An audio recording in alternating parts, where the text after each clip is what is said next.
Today's topic is actually a reply to a video that we had put up on the on YouTube.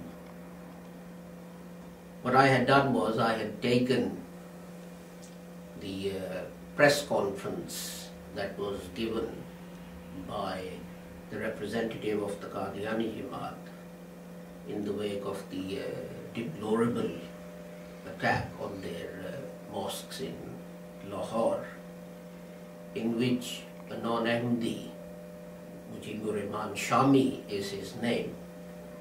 He said that when Sir Zafarullah Khan was asked why he did not say Qaid-i-Azam Muhammad Ali Jinnah's funeral prayers, Sir Zafarullah Khan Sahib's reply was that you can take it was because I was the kafir, the heretic minister in the government of Muslims, or that I was the only Muslim minister in a government of heretics.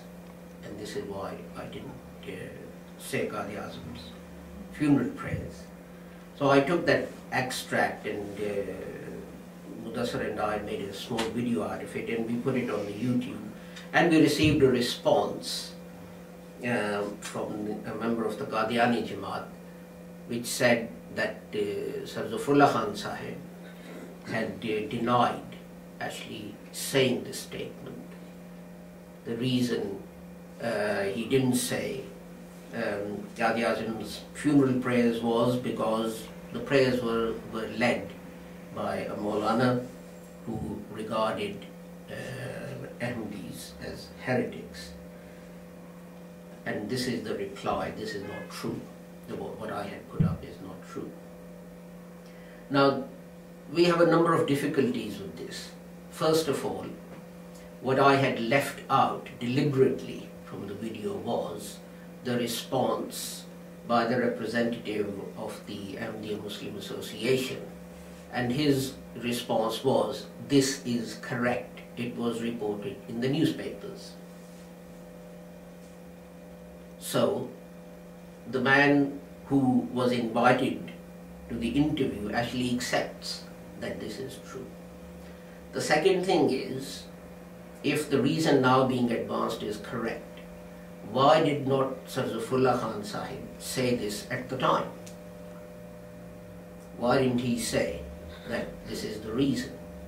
And if the newspapers had misreported him, then why didn't he sue them? Some years ago, Jung, I think it was, carried a news item about Professor Abdul Salam, which was incorrect, and he immediately served a legal notice on the Jung that if you don't retract and publish an apology, then I'll sue you for defamation. And the following day, so one day there's a false report, next day a legal notice is served, and the day after an apology and correction appeared in the newspapers. Now Sir Zafarullah was the foreign minister in the Pakistani government, which is an important position. So why didn't he do that at that time? Now I also looked at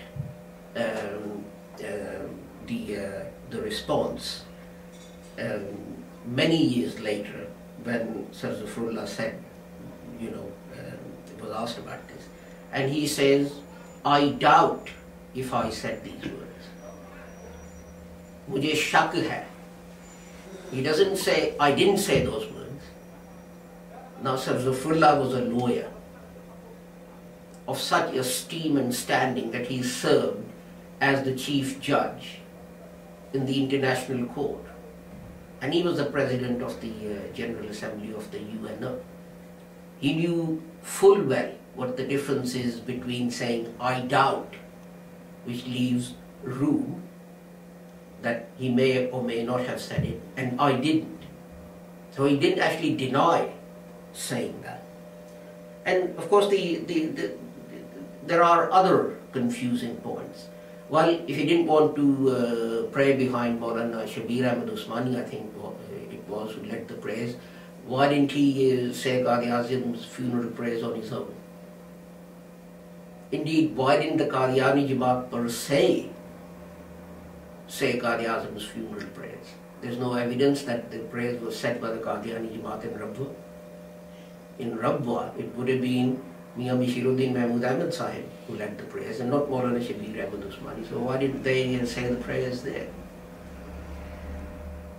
And indeed, you see, the thing is, once you do something wrong, then rather than stand up and say, look, I'm very sorry, it was something wrong that I did. When you start making up excuses, it leads to even sillier arguments and situations. Let me ask this gentleman who sent us this reply to our video, why didn't the Qadiani Jamaat say Hazrat Maulana Muhammad Ali's funeral prayers? They specifically passed a resolution saying, we are not going to say Maulvi Muhammad Ali's funeral prayers. Why was that? His funeral prayers weren't going to be led by Maulana Shabir Ahmad Usmani. His funeral prayers were going to be led by someone who regarded members of the Ahmadiyya Muslim Association as Muslims. Wrong, but as Muslims. Why didn't they even say Hazrat Maulana Muhammad Ali Sahab's funeral prayers in Rabwa itself? In fact, an instruction was sent out to all Qadiani Jamaats that Hazrat Maulana Muhammad Ali Sahab's funeral prayers are not to be said. What was the reason for that? Apart from the fact that you don't regard us as Muslims either. Well, let me ask you, this gentleman another question. We had members of the Ahmadiyya Muslim Association who came to this building at a meeting, at a number of meetings. And every time call to Azan was given, they would get up and walk out and say, sorry, we are not allowed to pray behind your Imam. Well, it's not Maulana Shabir Ahmad Usmani who leads prayers here. Whatever the reason is, and this is my complaint. Whatever the reason, and this is one thing that I admire about the early Qadiani leadership, however wrong their views were, they stood up and openly mentioned them. And they said, we believe Hazrat Sahib was a prophet, his deniers are kafirs, we are not going to pray behind them, and all the other social consequences. But now, or as time went on, even the same people, when Pakistan was created and so on and so forth, they found it difficult to say these things with the same forthrightness, now even more so.